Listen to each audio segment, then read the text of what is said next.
మీడియాపై supreme సంచలన ఆదేశాలు, అటు ఊరట ఇటు ఆంక్షలు రెండూ కనిపిస్తున్నాయి. ఎందుకంటే సుప్రీంకోర్టులో నిన్న సోషల్ మీడియా, ముఖ్యంగా అవును సోషల్ మీడియాకి సంబంధించి 2-3 కీలకమైన ఆదేశం. ఒకటేమో సంజయ్ కుమార్ అని ఈ centre for developing society CSDS తరఫున ఆయన పనిచేస్తూ ఉంటారు. ఆయన ఈ ఓట్ చోరీ లేకపోతే ఈ గల్లంతు దీని మీద మహారాష్ట్రలో నిజంగా తప్పులు జరిగాయి, అలాగే కర్ణాటకలో మహదేవ్పూర్ గురించి రాహుల్ గాంధీ బయటపెట్టిన అంశాలకు సంబంధించి నిజాలని మేము అధ్యయనం చేశామని కొన్ని విషయాలు ట్వీట్ పెట్టాడు. ట్వీట్ పెట్టగానే మీరు ఒక సంస్థగా ఉండి ఇలా ఎలా పెడతారు అని, ఆయన సెఫాలజిస్ట్, ఎప్పుడు సర్వేలు ఇవి కూడా చేస్తుంటాడు. సో ఇలా రాగానే ఆయన దాన్ని తీసేశాడు. ఓకే, ఎందుకు కాంట్రవర్సీ అని తీసేసినా కానీ ఆయనకు కోర్టు ఒక నోటీస్ ఇచ్చింది ప్రభుత్వం. నోటీస్ అంటే ప్రభుత్వం ద్వారా కాదు, ఈ సైంటిఫిక్ రీసెర్చ్ అనే కౌన్సిల్ ఒకటి ఉంటుంది. వాళ్ళు మీరు ప్రభుత్వ నిధులతో ఇది చేయాల్సిన వాళ్ళు అధికార దుర్వినియోగం చేశారని ఆయనకు ఒక నోటీస్ ఇచ్చి చేశారు. ఆయన సుప్రీంకోర్టుకి వెళ్ళారు. సుప్రీంకోర్టు ఆయన ట్వీట్ పెడితే దానికి మీరు ఎలా చేస్తారు అని ఆయనకు ప్రొటెక్షన్ ఇచ్చింది. ఈరోజు ఆ విషయంలో బయటపెట్టింది. ఇంకోటి అశోక యూనివర్సిటీకి చెందిన అలీ ఖాన్ అని ఒక ప్రొఫెసర్, ఆపరేషన్ సింధూర్ జరుగుతున్నప్పుడు ఆయన ఒక ట్వీట్ పెట్టారు. కొన్ని విమర్శనాత్మక అంశాలు దాంట్లో ఉన్నాయి. ఉన్నందుకు ఆయన అరెస్ట్ చేశారు. సో సుప్రీంకోర్టు అప్పుడు రిలీఫ్, ఇవి మహారాష్ట్రలోనే జరుగుతున్నాయని కూడా మనం గుర్తించాల్సి ఉంటుంది. ఈ 2 కేసుల్లో సుప్రీంకోర్టు రిలీఫ్ ఇచ్చింది. ఇంకో ముఖ్యమైన విషయం ఏమంటే యూట్యూబర్, ఆయన కామెడీలు చేసే ఆయన రైనా, సంతోష్ రైనా అనుకుంటా, ఆయన మాట్లాడిన మాటలు వికలాంగులను వాళ్ళ గాయపరిచే విధంగా ఉన్నాయి, ఆయన చేసిన కామెడీ అని ఒక విమర్శ వచ్చింది. నిజమే అది.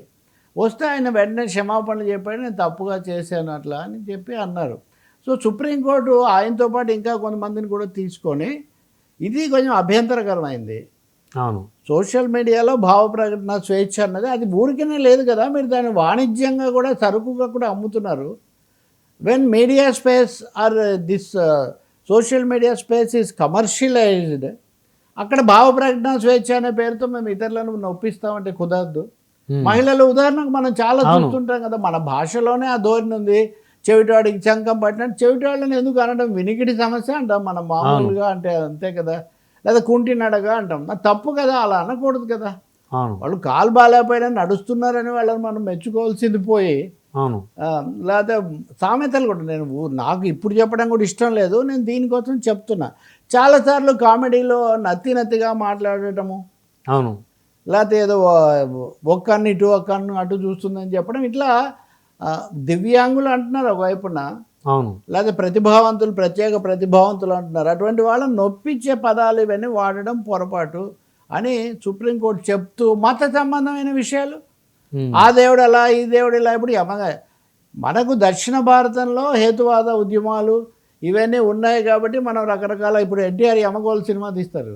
అవును, యముడు భూలోకానికి వచ్చి, యముడు, చిత్రగుప్తుడు చాలా పెద్ద పెద్ద సూపర్ హిట్స్ ఇవి.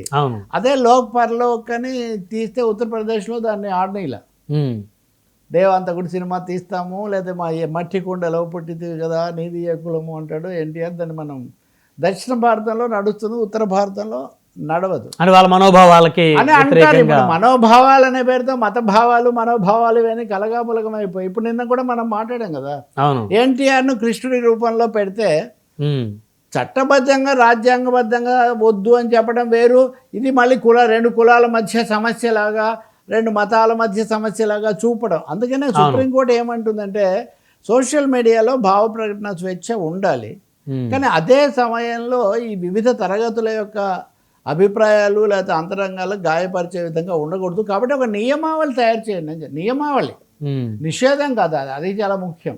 కాబట్టి సుప్రీంకోర్టు నేను ఇచ్చిన దాంట్లో వీళ్ళకేమో ఉపశమనం ఇస్తూనే, ఇంకో వైపున మీరు బాధ్యతగా మెలగండి, సంయమనంతో మెలగండి, ఇతరులను గాయపరిచే పనులు చేయకండి, ముఖ్యంగా స్త్రీలను.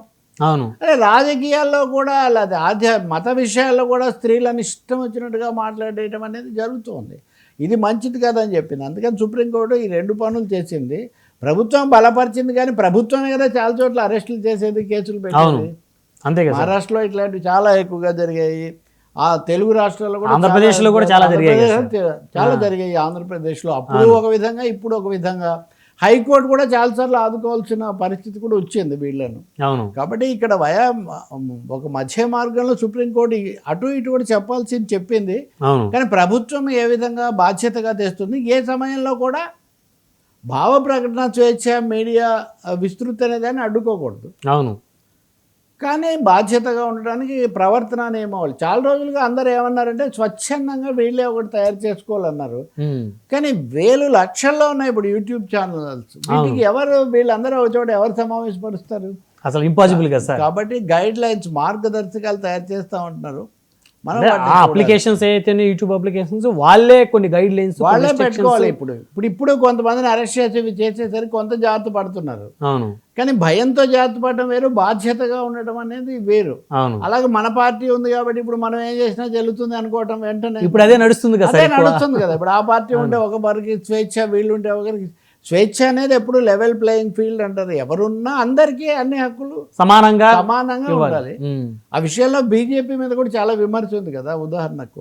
కాబట్టి సుప్రీంకోర్టు చెప్పింది ఎలా అమలు అవుతుందో మనం చూడాలి. ఈ మేరకు అది మొన్న కూడా సిద్ధార్థ వరదరాజన్ వైడ్ ఎడిటర్ను ఏదో వ్యాసాలు వేశారు కాబట్టి దేశద్రోహం కేసు పెట్టి చేస్తే సుప్రీంకోర్టు ప్రొటెక్షన్ ఇచ్చాక కూడా అస్సాం ప్రభుత్వం ఆయన మీద కేసు పెట్టి పోలీసులు మళ్ళీ దేశద్రోహం పెట్టారు. మళ్ళీ సుప్రీంకోర్టు కాపాడింది.